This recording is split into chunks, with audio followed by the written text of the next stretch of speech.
Good morning friends, this is RSK. ఈరోజు మనం pre market అనాలిసిస్లో యూరో ఆస్ట్రేలియన్ డాలర్ చూద్దాం ఫ్రెండ్స్. ఇక్కడ మీరు చూసుకున్నట్లయితే గత 2 days నుంచి మార్కెట్ ఒక సపోర్ట్ జోన్ రెస్పెక్ట్ చేస్తూ ఉంది. అదేవిధంగా ఎట్ ది సేమ్ టైం ఇక్కడ ఒక రెసిస్టెన్స్ జోన్ కూడా మనకు క్రియేట్ చేసింది. దాంట్లోనే మనకు మార్కెట్ కన్సాలిడేషన్ అవుతూ ఉంది. ఈరోజు ఏషియన్ సెషన్లో ఆ రెసిస్టెన్స్ జోన్ని బ్రేక్ చేసి మనకు ఒక సపోర్ట్ తీసుకొని మన పైకి వెళ్ళిపోయింది ఫ్రెండ్స్.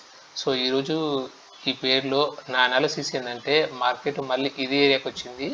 మనకు ఇక్కడి నుంచి మళ్ళీ మనకు సపోర్ట్ తీసుకొని మనకు ప్రీవియస్ వీక్ రెసిస్టెన్స్ జోన్ ఇక్కడ క్రియేట్ ఉంది కదా, సో అక్కడ వరకు వెళ్ళేది ఫ్రెండ్స్. సో ఈరోజు యూరో ఆస్ట్రేలియన్ డాలర్ బై మనం ఎంత ఎక్స్పెక్ట్ చేయొచ్చు అంటే మనం ఆల్మోస్ట్ ఈ పేరు నుంచి 50 pips మనం ఎక్స్పెక్ట్ చేయొచ్చు ఫ్రెండ్స్. సో ఇది ఫ్రెండ్స్ ఈరోజు నా యొక్క మార్కెట్ అనాలిసిస్. మీకు వీడియో నచ్చినట్టయితే లైక్ చేయండి. నా ఛానల్కి మీరు సబ్స్క్రైబ్ చేసుకున్నట్లయితే ఇలాంటి వీడియోస్ ఎన్నో తీసుకొస్తాను. దీని ద్వారా అందరికీ లాభం చెందుతుంది. Okay friends, bye, thank you.